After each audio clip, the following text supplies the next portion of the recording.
오늘 마가복음 10장 35절로 45절까지 말씀을 가지고 여러분과 함께 주님의 기쁨이 되는 신앙, 여러분 한번 입술로 얘기해 보세요. 주님의 기쁨이 되는 신앙. 네. 주님의 기쁨이 되는 신앙을 여러분이 또 저와 함께 소유하기를 간절히 소망하면서 오늘 이 말씀을 여러분과 나누기를 원합니다. 제가 여러분 준비 안 오셨으니까 마가복음 10장 말씀 같이 한번 나누기를 원하는데 제가 크게 몇 구절 안 되니까 선포하겠습니다. 마가복음 10장 35절부터 45절까지 말씀입니다. 35절, 세베대 아들 야고보와 요한이 주께 나와 여짜오되 선생님이여 무엇이든지 우리가 구하는 바를 우리에게 하여 주시기를 원하나이다. 이르시되 너희에게 무엇을 하여 주기를 원하느냐. 여짜오되 주의 영광 중에서 우리를 하나는 주의 우편에 하나는 좌편에 앉게 하여 주옵소서. 예수께서 이르시되 너희는 너희가 구하는 것을 알지 못하는도다. 내가 마시는 잔을 너희가 마실 수 있으며 내가 받는 침례를 너희가 받을 수 있느냐. 그들이 말하되 할 수 있나이다. 예수께서 이르시되 너희는 내가 마시는 잔을 마시며 내가 받는 침례를 받으려니와 내 좌우편에 앉는 것은 내가 줄 것이 아니라 누구를 위하여 준비되었든지 그들이 얻을 것이다. 열 제자가 듣고 야고보와 요한에 대하여 화를 내거늘 예수께서 불러다가 이르시되 이방인의 집권자들이 그들을 임의로 주관하고 그 고관들이 그들에게 권세를 부리는 줄을 너희가 알거니와 너희 중에는 그렇지 않을지니 너희 중에 누구든지 크고자 하는 자는 너희를 섬기는 자가 되고 너희 중에 누구든지 으뜸이 되고자 하는 자는 모든 사람의 종이 되어야 하리라. 인자가 온 것은 섬김을 받으려 함이 아니라 도리어 섬기려 하고 자기 목숨을 많은 사람의 대속물로 주려 함이니라. 아멘. 오늘 이 본문 말씀을 다른 성경 마태복음을 보면요 같은 내용인데 조금 다르게 기록이 된 게 있어요. 여기 이제 세베대 아들 야고보와 요한이 예수님의 12 제자 중에 들어있는 제자들이었거든요. 근데 여기는 이제 세베대 아들 예수님의 제자였던 야고보와 요한이 예수님의 뒤를 제자들과 함께 딱 따라가면서 어느 날 갑자기 예수님에게 무엇을 구한 거예요. 요청한 거예요. 좀 이렇게 좀 저한테 좀 주실 수 없습니까? 하고 요청한 내용이 기록되어 있거든요. 근데 이제 마태복음을 보면은 제가 똑같은 내용인데 마태복음 20장 20절부터 내용을 보면 같은 내용인데 이런 내용이 있어요. 여러분 조금 여기 어머니가 등장하는 게 좀 달라요. 20절에 이런 얘기가 있습니다. 그때 세베대의 아들의 어머니가 그 아들들을 데리고 예수께 와서 절하여 무엇을 구하니. 여기에 이제 세베대 아들들의 어머니라고만 표현이 되어 있는데 여기 세베대의 아들들이 누구냐면 누군 것 같아요? 야고보와 요한을 얘기하는 거예요. 그 어머니가 이제 예수님 앞에 딱 와서 절을 아주 정중하게 인사를 드리는 거예요. 그러면서 하는 얘기가 예수께 얘기한 거예요. 너희가 무엇을 원하느냐고 예수님이 물으니까 나의 이 야고보와 요한 두 아들을 주의 나라에서 하나는 주의 우편에 앉게 명령해 주세요. 어떻게 이런 말을 했는지 모르지만 어떻게 보면 낯뜨거운 이런 얘기거든요. 어머니가 굉장히 마음에 아들들에 대한 사랑이 굉장히 지극했던 것 같아요. 그래서 예수님을 따라다니면서 배우고 이런 것들에 대해서 좋은 것도 참 많이 이렇게 봤지만은 예수님이 이제 이스라엘의 왕이 돼서, 왜냐하면 3년 동안 예수님을 따라다니면서 예수님의 제자들이 뭘 받겠어요?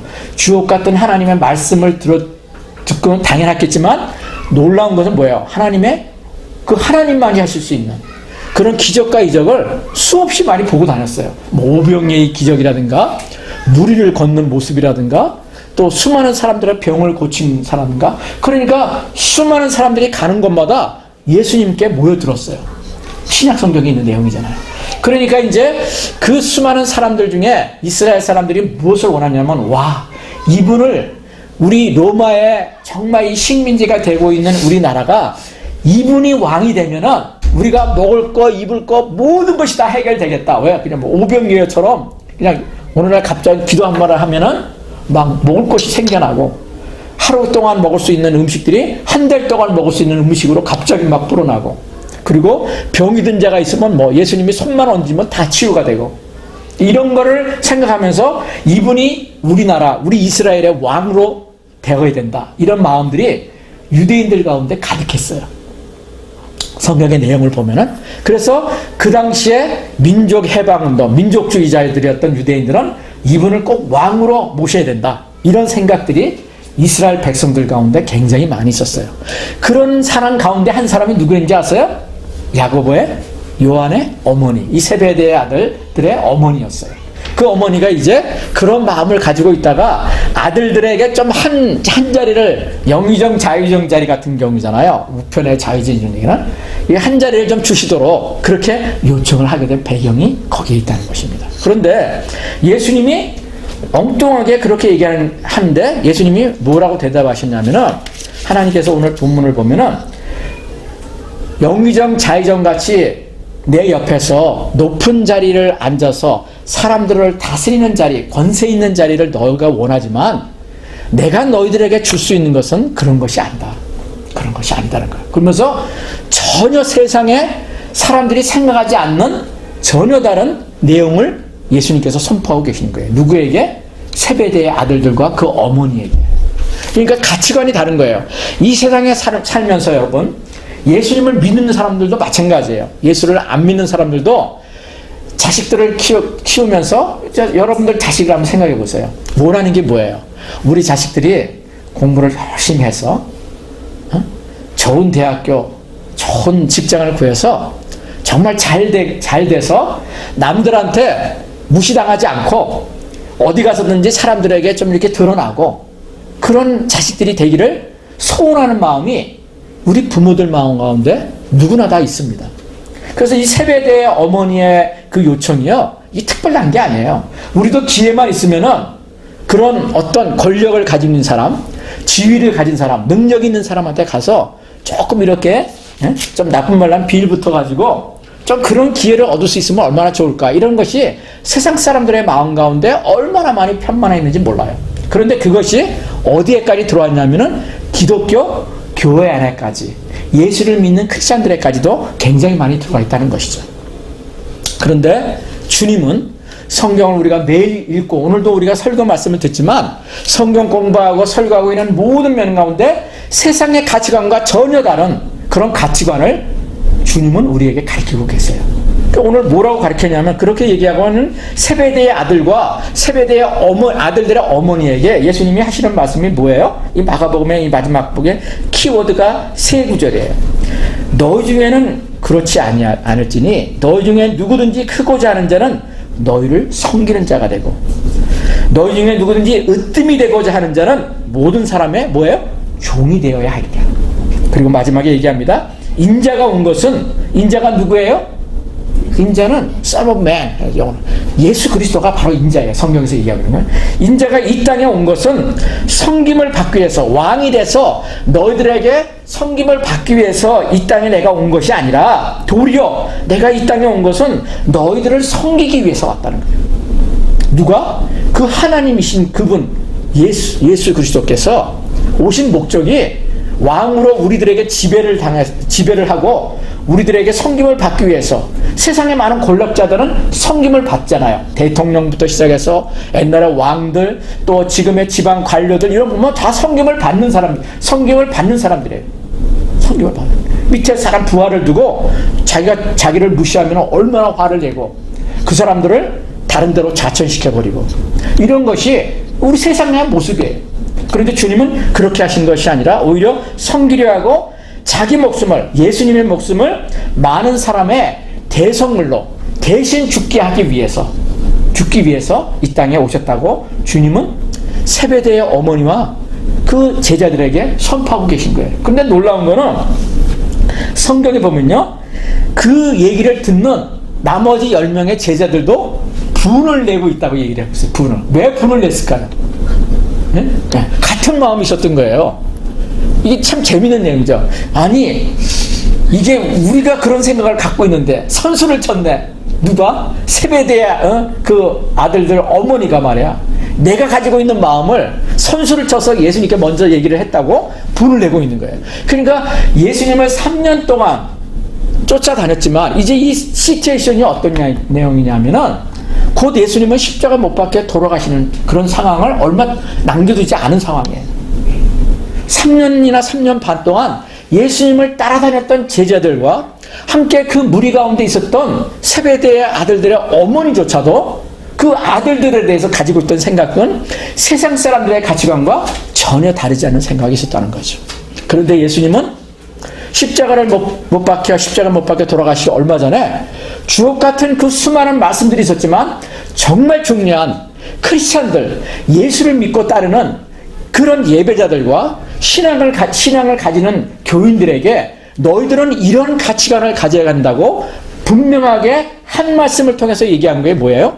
섬김의 삶이에요. 섬김의 삶. 서번트후드라고 얘기를 하죠. 섬기는 삶. 섬기는 죄들. 제가 얼마 전에 이제 크리스찬 포스트지라고 하는 그 기사를 이렇게 우연히 이렇게 보면서 상당히 그 마음에 도전이 되고, 내가 알고 있는 이 기업이 이런 그 기업 정신을 가지고 있는 기업체구나 하는 생각을 갖게 됐어요. 여러분 헤르만 헤세라고 여러분 아마 학교에서 공부해서 들으셨을 거예요. 헤르만 헤세라고 그러면은 20세기에 정말 유명한 낭만파적인 그런 소설가입니다. 시인이면서 소설가로 유명합니다. 문학가죠.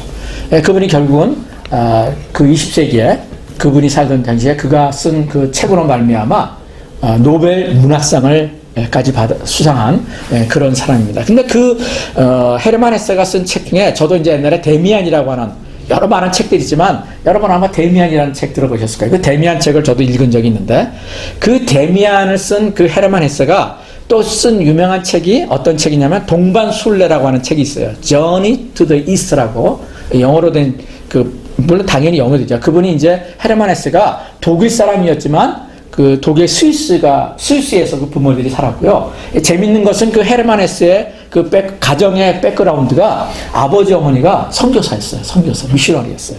그래서 그가 가지고 있는 그 삶의 백그라운드가 신앙적인 배경이 있었다는 거죠. 그런데 여기서 이제 굉장히 주목해야 될 것은 제가 이렇게 그 전에 책을 읽다가 이 헤르만 헤세에 대한 그 내용을 이렇게 읽으면서 제가 그때 생각이 났던 것이 이번에 설교하면서 생각이 나던데 그 부친이 선교사였고 어머니가 그 신앙인이어서 기독교 신앙인이어서 그런지 그 집안이 굉장히 엄격한 기독교 집안이었다는 거죠. 여기에 여러분이 주목하셔야 돼요.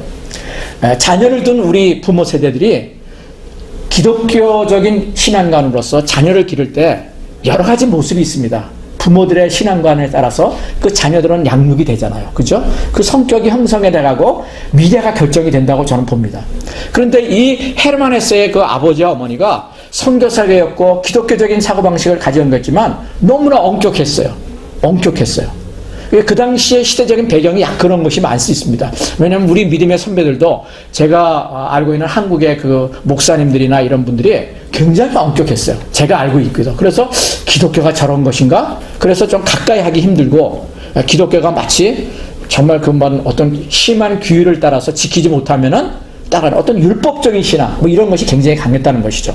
그런데 이 헤르만 헤세의 아버지 어머니도 그랬어요. 선교사이면서도.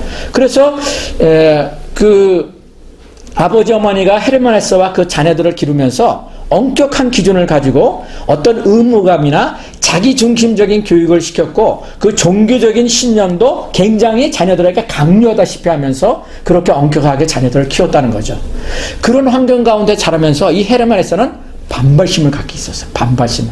그래서 나중에 그가 그렇게 귀한 아버지 어머니의 그 신앙이 있었음에도 불구하고 그 반발심에 의해서 나중에는 그가 아버지를 따라서 한동안은 선교사가 다시 되겠다고 생각도 했지만은 그게 좌절되어서 이제 소설가로 이렇게 문학가로 이렇게 하면서 그런 글을 잘 쓰는 그런 재주도 이렇게 있었지만은 안타까운 것은 그가 나중에 어머니가 돌아가시고 이렇게 했을 때 장례식에도 참석하지 않는. 왜? 어머니와 부모에 대해서는 반발감 때문에.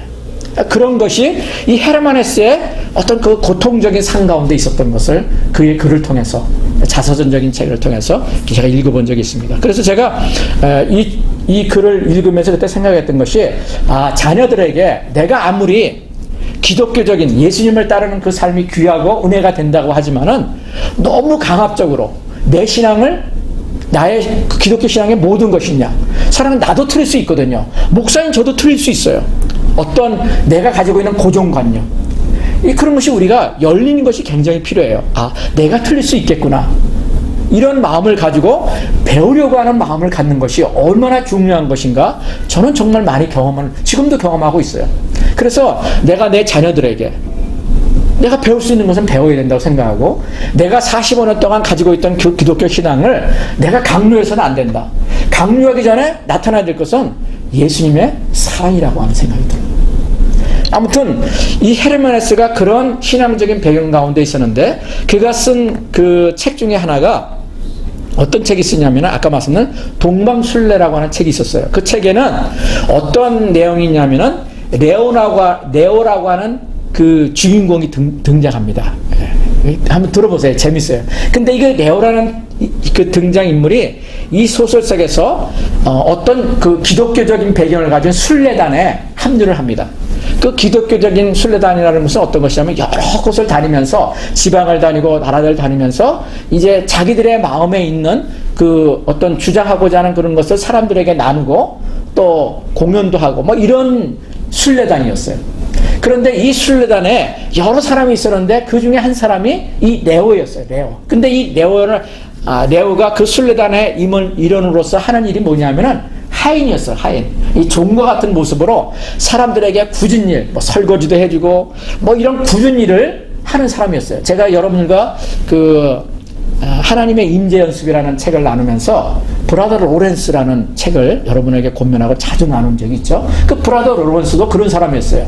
수도사였지만 그가 뭐 거룩한 신부나 목사 같은 그런 신분을 가지고 말씀만을 가리키는 사람이 아니라 그 수도원에서 설거지도 해오고 구두 닦아도 주고 이런 사람이었는데, 그의 마음속에 항상 하나님을 생각하고 주님과의 친밀한 교제를 사모하는 그런 영성을 가진 그런 사람이었다는 것이죠. 그런데 이 레오가 그런 사람이었던 거예요. 그런 사람. 그래서 그런 굳은 일도 하면서 이분은 놀라운 거는 자기가 가지고 있는 주님에 대한 지식을 가지고 또 굉장히 신앙이 얕은 그 순례단의 사람들에게 상담도 해주고 정신적인 그런 도움도 주는 그런 위치에까지 있었던 사람이라는 거죠. 그래서 그 순례단에서는 정말 없어서는 안 돼. 그러니까 지도자로서의 그런 세상 사람들이 말하는 그런 모습이 아니라 그냥 자기들의 필요를 다 채워주는, 말만 하면 다 채워주는 뭐 이런 굳은 일을 도맡아 하는 그런 사람이었다는 거죠. 그런데 어느 날 이 레오가 사라져버린 거예요. 그래서 이 순례단이 발칵 뒤집힌 겁니다. 도대체 레오가 어디 갔어? 그런데 그 레오는 결국 돌아오지 않았어요. 그리고 이제 이 순례단에서 나중에 알게 된 것을 이제 이 소설책에서 기록했는데, 어떻게 알게 됐냐면, 나중에 알고 보니까 이 레오가 이 순례단을 후원하고 있는 굉장한 막강한 재력을 가지고 있는 재력가였고, 이 순례단을 뒤에서 사람들에게 얘기하지 않도록 해서 이 순례단을 지도했던 리더십이었다는 거죠. 이 헤르만헤스의 동방순례에 나오는 책의 내용, 이 레오의 그 삶의 모습을 보면서 생겨난 21세기에 경영 철학이 있습니다. 여러분 들어보시면 굉장해요. 그 경영 철학 중에 하나가 어때요? 섬김의 리더십이에요. 섬김의 리더십. 이것이 대학교에서 강연을 합니다. 제가 그 내비게이터라는 선교에 있을 때 굉장히 강조했던 그 크리스찬의 삶의 라이프 중에 하나가 바로 이 서번트 후드였어요. 섬기는 삶이었어요. 섬기는 삶. 그래서 제가 여러분에게도 몇 번 이렇게 얘기를 했지만, 이제 제가 외국 선교사를 만나서 이제 선교사들과 교제하고, 또 제가 한국 선교사의 집에 가가지고 한 3, 4년을 살아가면서, 결혼하기 전이죠. 총각 때 제가 했던 것이 뭐냐면은 아침에 일어나면은 화장실 청소부터 시작했어요. 빗자루를 들고 마당에 청소를 하고 또 걸레질을 하면서 그렇게 아침에 한 30분 정도를 하고 난 다음에는 이제 우리가 했던 일이 이제 큐티도 갖고 그 다음에 이제 아침밥을 같이 먹고 이런 것이 에브리데이 시작되는 삶의 그냥 단순한 삶의 모습이었어요. 그 선교사를 통해서 제가 배웠던 삶이 섬기는 삶이었어요. 섬기는 삶. 그런데 이 레오로부터 시작한 이 헤르만 헤세의 책에 나오는 이 주인공 레오로부터 이 섬김의 리더십이 형성이 됐는데, 이 섬김의 리더십을 통해서 현재 그 전 세계에 많은 기업들이 있지만 그 중에 아주 소수지만은 이 섬김의 리더십을 가지고 경영 철학을 갖고 하고 있는 기업들이 있어요. 그 기업이, 우리가 잘 아는 기업이 미국 기업이 있습니다. 여러분 한번 맞춰보세요. 제 얘기를 잠깐 힌트를 드렸으니까. 이 기업은요, 바로 이 서번트 리더십을 경영 철학으로 삼고 미국에서 아주 잘 나가는 그 여름 포브스라고 그 기업과 또 재력에 대한 것을 수시로 이제 내는 그 잡지인데, 이 포브스의 지에 따르면은 이 기업의 재산이 지금 현재 30억 달러, 한국 돈으로 하면 약 3조 6천억 원에 이르는 그런 재산을 가지고 있는 이 기업인데, 이 기업의 오너가 여자예요, 여자. 나이도 37세. 굉장히 젊잖아요. 그런데 이 경영주의 그 철학이 지금 말씀은 이 서번트, 섬김의 리더십이라는 거죠. 근데 이 기업이 2019년도에 바로 금년이죠. 미국의 구직 사이트라는 게 있어요. 글래스도어라고 하는 그런 사이트가 있는데, 이 사이트에서 기업을 평가하는 것을 수시로 하는데, 미국에 있는 기업 평가에서 이 기업이 3위를 기록했어요. 3위. 그리고 이 CEO도, 그 회사의 CEO, 37세 된다는 그 여자 CEO도 3위를 기록하는 아주 놀라운 기업이, 그 기업이 어딘지 아세요? 혹시? 여러분, 제가 좋아하고 여러분이 좋아하는 바로 인앤아웃이에요. 인앤아웃. 이 인앤아웃의 그 기업주가, 경영주가 37살에 바로 그 린시 스나이더라고 하는 여자라고 그랬죠. 이 린시 스나이더는 할아버지 할머니가 1948년도에 이 인앤아웃 버거를 시작했어요. 우리가 드라이브 스루라고 알잖아요. 그 음식점에 가면은 우리가 차에서 운전하면서 뭐 커피도 주문하고 뭐 맥도날드도 그렇고, 처음 미국에서 이 드라이브 스루를 시작하게 한 데가 바로 인앤아웃 버거예요. 그 할아버지와 할머니가 인앤아웃 버거를 시작하면서 이분이 아주 절실한 크리스찬이었어요. 그러면서 그 기업을 정직과, 그리고 절대로 이 음식의 맛과 이런 거에 대해서는 타협을 하지 않는다. 이익을 위해서 타협을 하지 않는다는 그런 경영철학을 가지고 시작한 것이 인앤아웃이라고 하는 거죠. 그리고 어떻든 할아버지와 할머니, 그리고 이제 아버지가 일찍 돌아가시고 그 뒤를 이어서 아무튼 지금 현재 CEO가 된 그 가족, 패밀리 그 엔터프라이즈, 그 기업이거든요. 지금 그 기업자가 바로 이 스나이더라고 그러죠. 그런데 이 현재 그 스나이더가 이 인앤아웃의 오너지만, 그냥 저절로 할아버지와 아버지가 부자라서 그냥 된 것이 아니라 굉장히 심한 역경이 있었다는 것을 최근 바로 이번 10월 5일 날 그 크리스찬 그 포스트라고 하는 기에 간증과 더불어서 인터뷰가 실린 기사를 제가 봤어요. 거기 보니까 이렇게 얘기를 했어요. 스나이더의 여정은, 인생의 여정이 평범하지 않았다는 거예요. 왜냐하면 그의 이 여정이 뭐냐면은, 술과 마약. 여러분, 이 크리스찬의 그 가정이었는데도 술과 마약에 쩌들러 살았다는 거죠. 그리고 결혼을 했는데, 3번의 결혼을 했는데 이혼을 했어요. 3번씩이나. 그리고 그 이후에 하나님을 진실로 만난 거예요. Encounter with God. 하나님을 인격적으로 만난 거예요. 그를 통해서 그의 삶이 완전히 변했고, 그걸 통해서 어떤 일이 있냐면 이제 아버지의 뒤를 이어서 그 손녀인데도 불구하고 그 기업을 이어받게 되었다는 것이죠. 그런 내용 중에 놀라운 그 내용에, 그가 간증하고 있는 내용에 여러분 들어볼만 해요. 이 정말 어떻게 보면 어려운 여정, 인생의 여정 속에서 그녀는 삶에서 아버지가 돌아가신 것이 그에게 굉장히 큰 상처가 됐다고 그래요. 그래서 상실과 고난, 고통이 함께했다는 거예요. 10대 때 아버지의 갑작스러운 죽음을 맞이해서 그녀는 술과 마약을 시작하게 됐고, 3번의 결혼도 실패로 끝나게 됐어요. 첫 번째 이혼은 학대로 인한 것이었다고 그는 고백하고 있어요. 자기만을 바라보고 살았던 인생의 결과였다는 거죠. 여기에 굉장히 주목할 만한 것이에요. 자기만을 살았다는 거예요. 자기만을 위해서.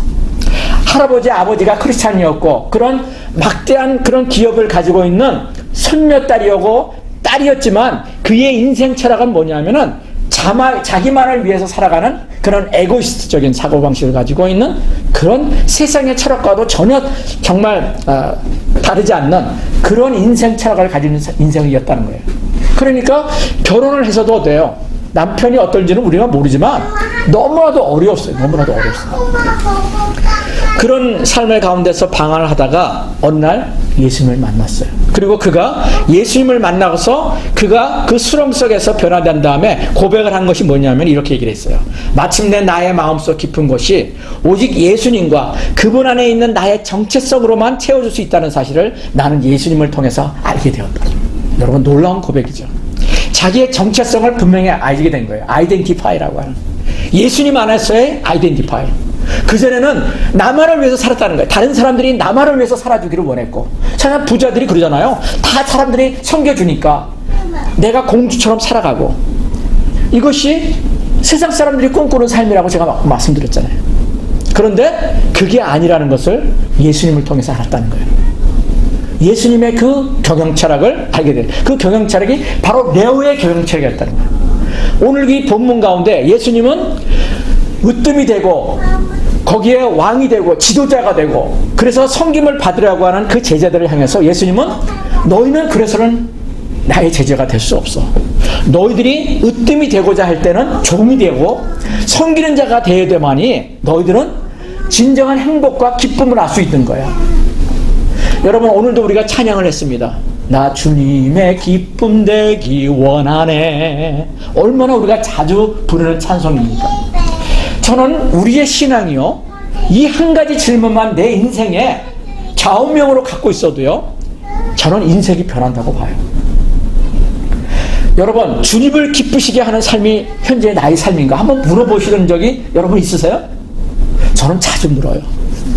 나는 지금 현재 주님을 기쁘시게 하고 있는가? 지금 내가 아버지로서, 내가 목사로서, 내가 가정생활을 하면서, 내가 한 여인의 남편으로서 나는 내가 주님을 기쁘시게 하는 삶을 살고 있는가? 오늘 제가 설교 제목이잖아요. 이게 저의 얘기예요. 제가 지난주, 지지난주에 상당히 좀 힘들었던 일이 있습니다. 한국에서 어떤 소식을 들은 내용도 있고, 또 제가 이제 부딪히는 상황들, 이런 영들이 제가 목사지만, 제가 45년의 신앙이지만은 저도 힘들게 되는 것이 있어요. 여러분도 마찬가지잖아요. 여러분의 자녀들 때문에, 여러분의 남편 때문에, 여러분의 아내 때문에, 여러분의 직장 동료 때문에, 내가 지금 처하고 있는 환경 때문에, 여러분 크리스찬 가정에 그 아버지와 어머니를 둔 누구예요? 이 헤르만 헤세까지도, 그리고 오늘 이 본문에 방금 제가 하나 예화를 드는 이 린지 스나이더, 이 부잣집 딸도 자기의 정체성 때문에 갈등을 했던 거예요. 근데 그 갈등은요, 하나님을 기쁘시게 하는 삶은 안중에도 없는 거죠. 왜? 자기만을 위한 삶이 있는데 어떻게 주님을 기쁘시게 할 수 있겠어요? 제가 20대 초반 때부터 주님을 알았지만 제가 목사는 굉장히 늦게 됐어요. 미국에 와서 신학을 하고 여기까지 왔는데 제가 목사가 되기를 원하지 않고 그런 때가 있었습니다. 그리고 신학을 하고 제가 목사가 됐지만 나는 목회를 하진 않겠다, 이런 생각을 했을 때가 있었어요. 왜 그런 줄 아세요? 제가 선교단체에서 23년 동안 있을 때는요, 지금 방금 드렸던 이런 섬기는 삶, 남을 위한 삶, 이런 것을 저는 보면서 익히면서 살아왔어요. 그것이 저는 크리스찬의 삶이라는 걸 정말 누구라도 정말 알아요. 그래서 그걸 가지고 다른 사람들에게 나누고 젊었을 때부터 그렇게 하면서 신앙생활을 했는데, 제가 미국을 와서 벨리에 있는 어떤 큰 교회를 이제 처음에, 저는 그 교회 신앙생활을 그때 시작했어요. 선교단체에서 제가 생활하고 있다가, 근데 그 교회가 굉장히 큰 교회였어요.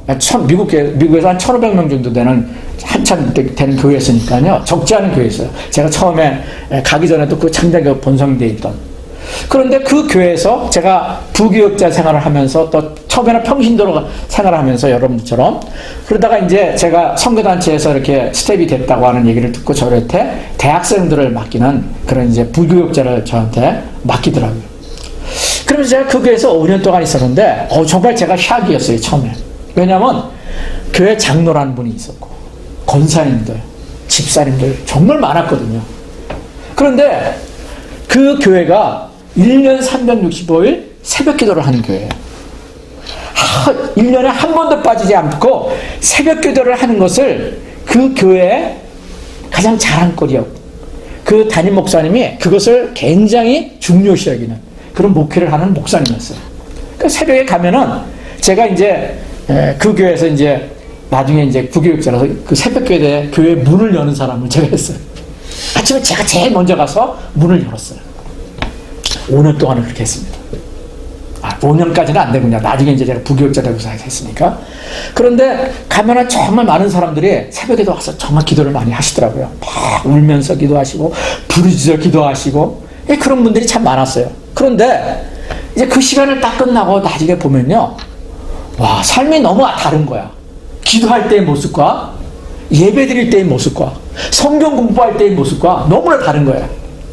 막 어떤 일이 있다 보면은 떡을 하나 가지고서도 절대 다른 사람한테 뺏기지 않겠다고 막 싸우고 하는, 예를 들면은 내가 손해보지 않겠다는 거예요.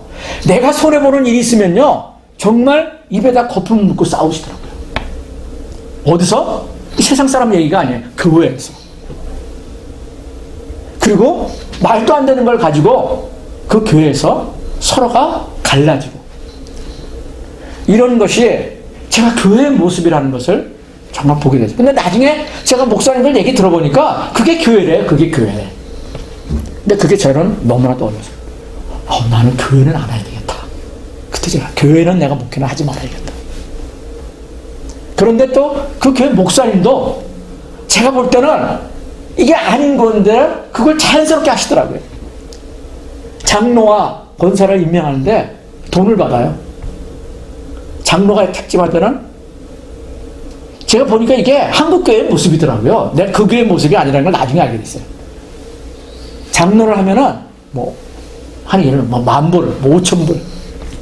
그게 이제 담당 목적이 하나의 그 의도는 좋아요. 교회에 필요한 것들을 다 그걸 가지고 다 구입하고 산다는 거죠. 저는 너무나 샥이었어요. 나는 이런 목회를 하지 않겠다. 그리고 그런 분들이 교회에서 그렇게 해서 세워지잖아요. 장립이 되잖아요. 그러면요, 그분들이 권세를 가지고 있는, 권세를. 그러니까 장로가, 권사가, 서리집사가 이게 직분이 권세가 되는 거예요. 그래서 다른 사람이 자기를 무시하면은 난리가 나는 거예요. 또 대접을 못 받으면 안 돼. 다 이렇게 세워주잖아요. 여러분, 이것이 성경의 지금 세배대의 아들들의 모습과 전혀 다르지 않는 것을 제가 보는 거예요. 제가 20대 때부터 배웠던 예수 그리스도와는 전혀 다른 모습이에요. 그러면서 그때 제 마음에 결단한 게 있습니다. 하나님, 제가 이런 모습의 크리스찬을 살기를 원하지 않습니다. 제가 이런 목사가 되기를 원하지 않습니다. 제가 신학교 가서도 마음에 결정했던 게 그거예요. 그런 목사는 되지 않겠다는 거예요. 물론 저도 얼마나 실패를 많이 하는지 몰라요. 제 마음의 이기적인 것 때문에. 아까 스나이더가 그랬잖아요. 인앤아웃버거의 그 CEO인 그 스나이더도 이기적인 삶을 살았다고 그래요. 그 크리스찬 가정, 기독교 가정이었음에도 불구하고. 그런데 그가 어느 날 주님을 개인적으로 진실로 만났을 때 그의 가치관이 변화된 것은 종의 섬김을 받은 거예요. 여러분, 인앤아웃버거의 경영 철학 중에 가장 중요한 것이, 이 스나이더는 뭐라고 그러냐면 바로 이 섬김의 리더십이라는 거예요. 이 섬김의 리더십 때문에 자기는 새로운 자기의 남편을 만나서 비영리 재단을 하나 설립해가지고 그 비영리 재단을 통해서 지금 굉장히 많은 일을 하고 있다고 얘기를 합니다. 그의 비영리 때문에 아미 오브 러브라고 하는 그런 비영리 단체래요. 그걸 통해서 어려운 사람들을 돕고 섬김의 삶을 본보이는 그런 가정으로서, 또 그런 사업자로서 이 37살 난 이 인앤아웃버거의 CEO가 사람들에게 존경을 받고 있는, 그러니까 직원들에게 존경을 받는다는 거예요. 사랑을 받고 있다는 거예요. 정말 놀라워요. 그래서 제가 그렇게 좋아하는 인앤아웃이 더 좋아지는 거예요. 더 좋아지는 거예요. 제가 오늘 이 말씀을 준비하면서요, 정말 예수님이 우리에게 가르쳐 주시는 것은 어떠한 신앙관인가가 너무나도 명확한 거예요. 여러분은 어떠한 부모님이세요? 여러분은 어떤 신앙인지 아세요? 저는 예수님이 우리에게 가르쳐 주시는 것을 내 삶 가운데 실천하는 것이 없다면요, 죄송하지만 저와 여러분요 아직 거듭나지 않은 거예요. 개인적으로 예수님을 아직 만나지 못한 거예요. 지식적으로는 예수님을 안다고 할지라도 여러분 죄송하지만 저도 그렇고 여러분도 주님을 진실로 만날 때는요 나의 가치관이 바뀌는 거거든요. 내가 내 것을 내 것으로 여기지 않게 되는 거예요. 한국에 아시아의 노벨상이라고 하는 막살사형이라고 하는 상을 받은 의사가 있습니다.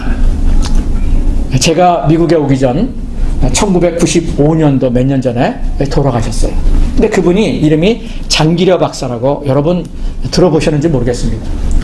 그분이 1950년도 6.25 전쟁 전에 평양에 사시던 분인데, 그가 경성 그 전문 의과대학을 졸업하고 그가 이제 의사가 되고 난 다음에 그 평양에서 의사를 하고 있다가 갑자기 6.25가 터진 거예요.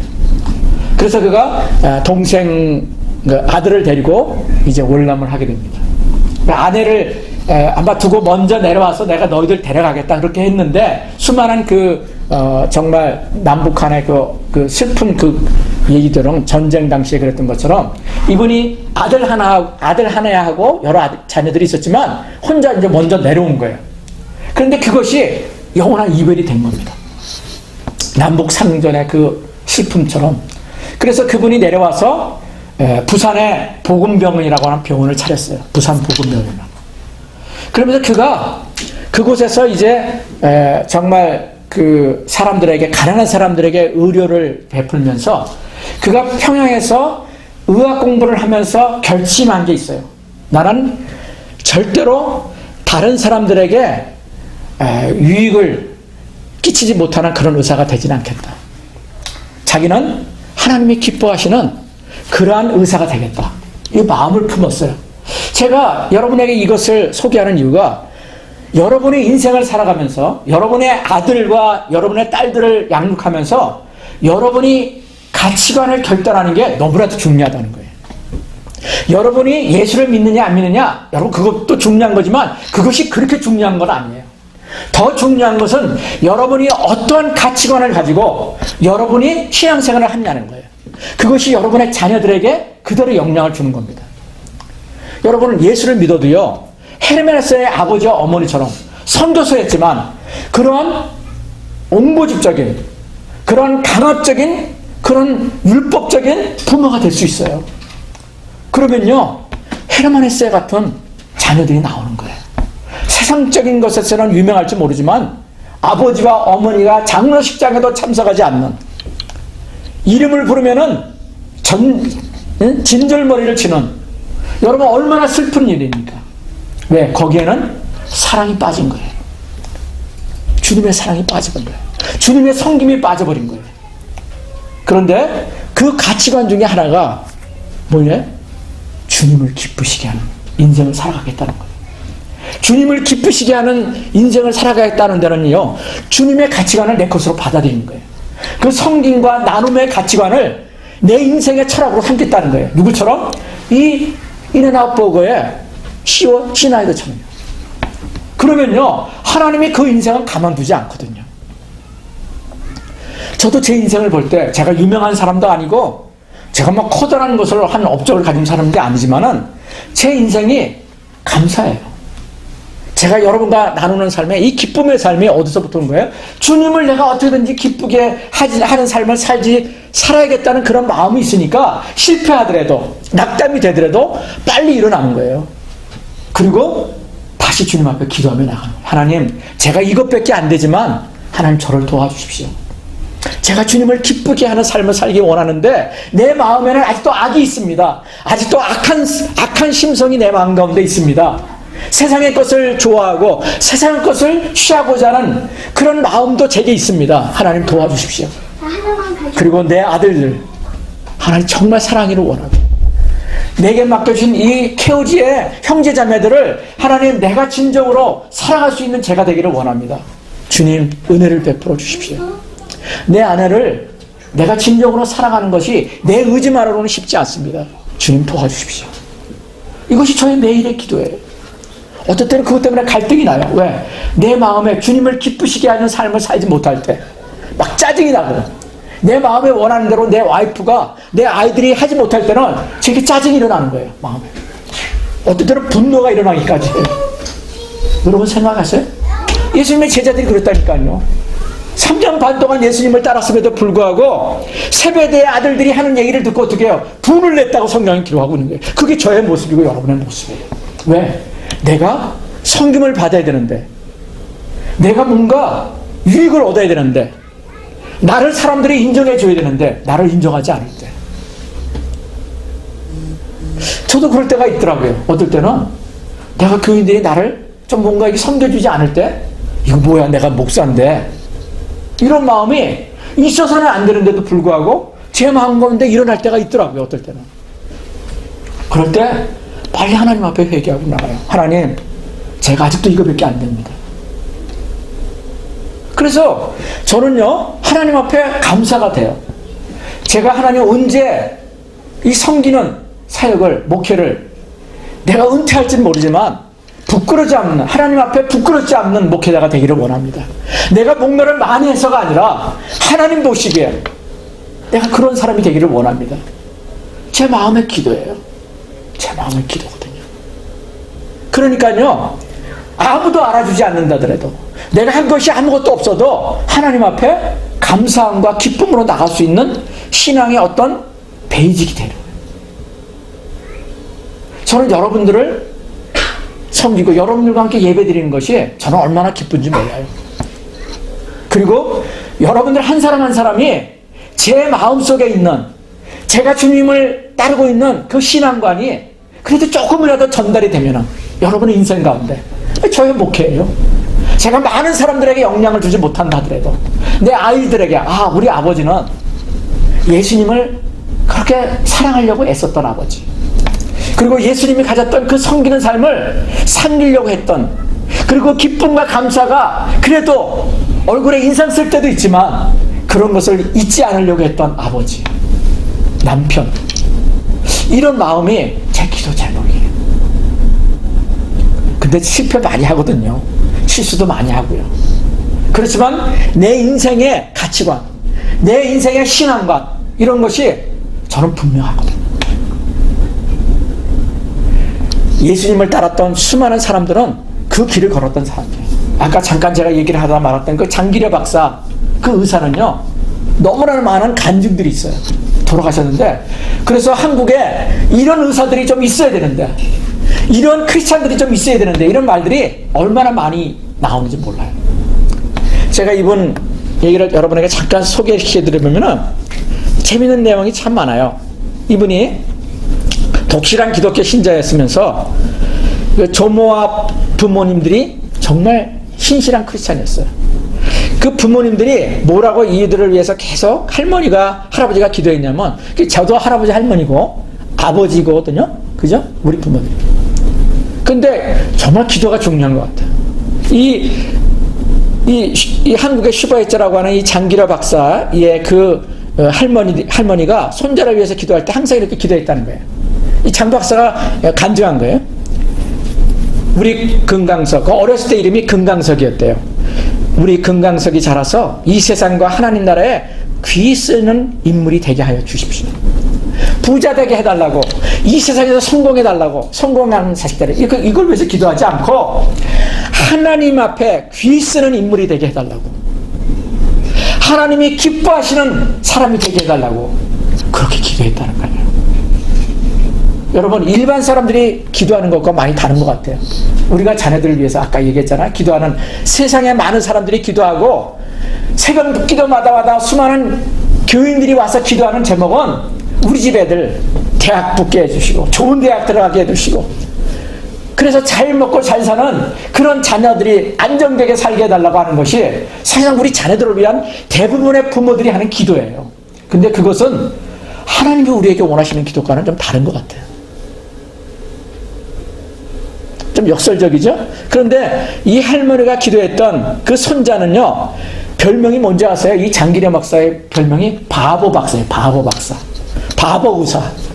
왜? 세상 사람들이 보기에는요, 너무나도 많은 바보 같은 짓을 하고 살았어. 예를 들면 이런 일이 있어요. 어느 날 장기려 박사가 운영하는 그 병원에 한 농부가, 가난한 농부가 입원을 했대요. 이 농부는 워낙 가난해서 치료를 다 받고 끝내고도 입원비가 밀려서 퇴원을 할 수가 없었답니다. 왜? 그 병원에 그 직원들이 돈을 갚지 않으면, 입원비를 내지 않으면 당신 나갈 수 없다. 사실상 세상 뭐 병원들이 다 그러잖아요. 근데 그 얘기를 들은 이 장 박사가 이 농부를 만나서 이렇게 얘기를 했다는 겁니다. 이제 그 가난한 농부가 얘기를 한 거예요. 원장님, 모자라는 입원비는 내가 돈을 벌어서 갚겠다고 하는데도 이 직원들이, 원장님의 직원들이 도무지 믿지를 않습니다. 이제 곧 모내기를 해야 하는데 제가 가지 않으면은 그나마 먹고 살 수 있는 이 농사를 할 수가 없습니다. 이 환자의 사정을 듣고 이 박사가 생각에 잠겨 있다가 장 박사가 입을 열었대요. 그리고 하는 얘기가, 내가 밤에 몰래 병원 문을 열어줄 테니까 그냥 살짝 도망치시오. 그날 밤 장 박사는 선무과 직원이 모두 퇴근한 다음에 병원 뒷문을 살짝 열어놓았대요. 얼마 뒤에 농부와 그의 아내가 머뭇거리만 나타났는데 어둠 속에서 장 박사가 농부의 거친 손을 잡고서, 얼마 되지 않는 도지만 이 돈을 가지고 차비를 하면서 열심히 사시오 하고 그 도망가는 환자에게, 농부에게 얘기를 했다는 거죠. 나중에 병원에서 다음날 환자가 사라진 걸 보고 떠들썩게 됐다는 거죠. 그리고 선무과 직원이 원장실로 뛰어왔대요. 106호 환자가 간밤에 사라졌습니다. 도망갔습니다. 그러니까 장 박사가 겸연 찍었듯이 웃으며 말을 했다는 거죠. 사실은 내가 도망치라고 문을 열어주었어. 다 나은 환자를 병원에서 마냥 붙들고 있으면 그 가족들은 어떻게 살겠소? 과장도 알다시피 그는 너무나도 가난한데 지금 먹고 살기 위해서 준비해야 될 그런 농사 차리지 않소. 이런 얘기를 했다는 거예요. 또 한 번은 병원에 도둑이 들었다는 거예요. 그런데 마침 이 장기려 박사가 병원에 있었던 모양이에요. 그래서 도둑을 붙잡은 거예요. 근데 보니까 이 사람이 그 병원에 책이, 이 장기려 박사의 의학책이 서재에 가득했었는데 그것이 돈이 될 것 같으니까 그것을 이제 도둑질 하려고 서재에서 책을 이제 보따리에다가 싸고 있는데 들킨 거예요. 근데 갑자기 나타나서 그 장 박사가 얘기를 했다는 거죠. 장 박사가 사택에서 병원으로 오는 길에 자갈밭에 어떤 사람이 있는데 몰래 따라와 보니까 병원에 들어가더라는 거예요. 그리고 자기 서재에서 책을 싸고 있는데 자기가 그 도둑에게 다가서서, 여보게, 자네가 그 도둑질에 가는 책을 가져가 봤자 그 책방에서 얼마를 주겠나? 그건 돈이 별로 안 될 걸세. 내가 그 책값 정도의 돈을 줄 테니까 가서 이런 짓 하지 말고 노력을 해서 수고를 해서 살게나 하면서 돈을 봉투에 넣어서 쥐어주었다는 거죠. 그 광경을 그 병원의 경비원이 봤다는 거예요. 그것이 나중에 일화가 돼서 나왔다는 얘기입니다. 여러분, 크리스찬의 삶은요, 손해를 볼 수 있는 그런 마음을 가져야 된다는 것을 이 장기려 박사는 그의 책에서 얘기를 하고 있어요. 그래서 그를 추종하고 따르는 사람들이 한두 명이 아니었다는 거죠. 그가 죽었을 때는 남긴 것이 별로 없었대요. 다 사람들에게 놀아주고 성김과 나눔의 삶을 예수님이 말씀하신 대로 살다가 간 그런 의사였다는 것을 보고 세상 사람들이 붙인 제목이 바보 의사라고 제목을 붙였다는 것입니다. 저는 이 말씀을 준비하면서 여러분에게 또 제 자신에게 이렇게 기도하라고 해야 된다는 마음을 가지게 되더라고요. 내 자신이 아직도 내가 죽지 않고 나만을 위해서 나에게 만족되지 않는 삶이 내게 있다고 사람들이 나를 인정해 주지 않고 그럴 때 나는 어떻게 생각하는가? 나는 분노하고 있는가? 나는 화를 내는가? 그렇다면 아직 나도 주님을 말씀대로 살지 못하는 그런 모습이 있다. 세베대의 아들들이 그 어머니가 예수님께 나와서 내가 좀 인정받는 사람이 되게 해주십시오. 예수님을 따르다가 한 자리 하게 해주십시오. 하것이 예수님의 제자들의 생각이었다면 지금 이 순간에도 우리가 예수님의 제자로 내가 신앙인이 되어서 따르고 있다면 우리도 전혀 다르지 않다는 것입니다. 제가 오늘 여러분과 나누면서 예수님에게 기쁨이 되는 삶, 이 삶이 나의 삶이 되기를 원하는 그런 마음을, 제 자신이 가지기를 원하는 마음을 다시 한번 하나님 앞에 기도하게 됐어요. 제가 여러분에게 권면합니다. 여러분의 신앙의 가치관이 무엇이에요? 여러분, 그것을 여러분이 가지셔야 돼요. 내 가치관이 예수님을 믿고서도 뭔가 잘 먹고 잘 살기 위한 것이 예수 믿는 삶이라니까 내가 그런 삶이 되기를 원한다. 그래서 나는 기도하고, 내가 그래서 예배에 나아니고, 내가 그래서 장로가 되었고, 내가 목사가 되고 집사가 되고, 이런 것이 여러분의 신앙인이라면 여러분 이거 잘못된 거예요. 거기에는 여러분 기쁨이 없어요. 여러분 거기에는 감사가 없어요. 그런데 예수님이 가르쳐 주신 대로 내가 오히려 다른 사람들을 섬기고 다른 사람들의 내 것을 나누고 내 목숨까지도 내가 주기 위해서 이 땅에 왔다고 하신 것이 예수님이라고 하실진데, 여러분이 그렇게 살 수만 있다면 여러분의 삶은 기쁨과 감사가 그냥 저절로 넘쳐날 거예요. 믿음의 선배들은 그런 삶을 살던 사람들이었다는 것이죠. 가짜와 진짜의 모습이 있어요. 교인들도 진짜가 있고 가짜가 있어요. 저도 진짜 크리스찬이 되기 위해서 지금도 몸부림쳐요. 60이 넘은 이 나이죠. 여러분이 그 마음을 소유하기를 예수 그리스도 이름으로 축복합니다. 우리 예랑자매 딱 알맞게 들어오셨는데, 나 주님의 기쁨 되기를 원합니다. 한번 여러분 이 가사를 다시 한번 아까 불렀지만 한번 여러분 불러보세요. 여러분이 기쁨이 되기를 원하는 삶이 가지고 있을 때는요, 여러분 어떨 때는 갈등이 일어나요. 내가 인정받지 못하니까, 내 남편에게 인정받지 못하고, 내 아내에게 인정받지 못하고, 내 아들들이, 내 딸들이 나를 힘들게 할 때, 여러분 주님이 기쁨이 되기 위한 삶은 어떻게 해요? 그것을 억셉트하고 살려주는 거예요. 끌어안는 거예요. 그럴 때 율법적으로 아이들을 책망하고, 내 아내와 내 남편을 내가 지적하고, 내가 그것을 가지고 서로 악의할 때는요, 거기에는 어떻게 해요? 지옥이 됩니다. 지옥이 됩니다. 그런데 내가 주님이 기쁨이 되는 삶을 살기를 원한다.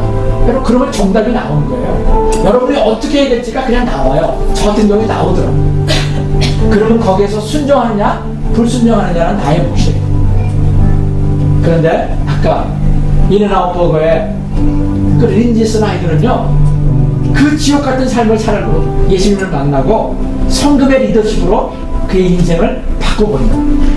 그러니까 다른 사람들도 존경을 받게 됐고 물질도 임하게 됩니다. 물질도.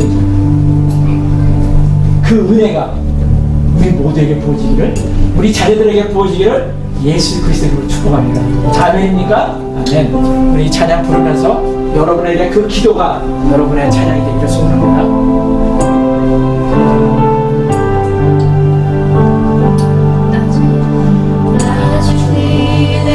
기쁨 되기 원하네. 내 마음을 새롭게 하소서. 새로 내가 되게 하여 주사. 주님의 빛 주게 하소서.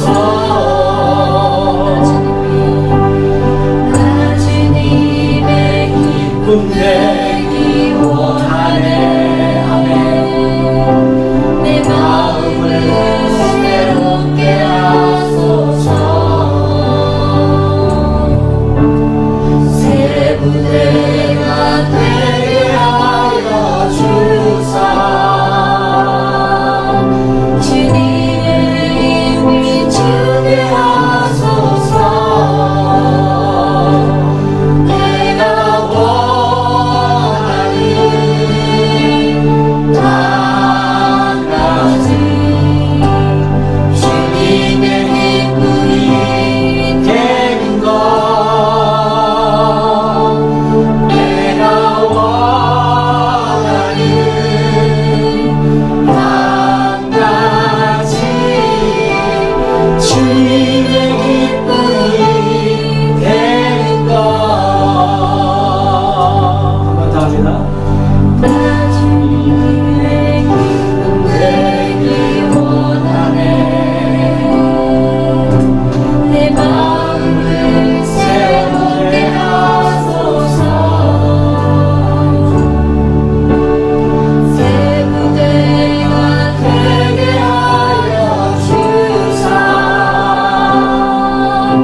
감사합니다. 주님이 우리에게 주님의 말씀, 성경을 주셔서 주님을 따르는 삶이 어떤 것인지를 우리에게 밝히 보여주시는 것 감사합니다. 주님, 이제는 내 생각대로 나를 위해서, 나만을 위해서 살아가는 인생이 아니라 수많은 믿음의 선배들과 지금 이 시대도 주님을 그렇게 인격적으로 만나서 주님과 함께 동행하는 크리스찬들이 그렇게 살아가는 것처럼 나만을 위한 삶에서 다른 사람을 위한 섬김과 나눔의 삶을, 주님을 기쁘시게 하는 삶을 살기로 살아가는 그런 믿음의 사람들이 되기를 소원합니다. 지금은 우리 주 예수 그리스도의 우리를 향한 그 말할 수 없는 그 크신 사랑하심과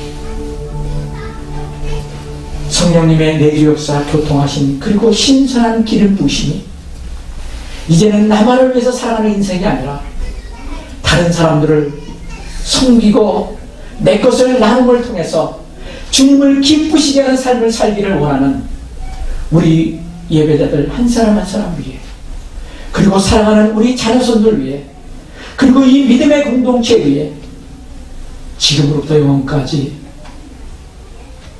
함께하옵시기를 우리 주 예수 그리스도 이름으로 간절히 축복하며 기도하옵나이다.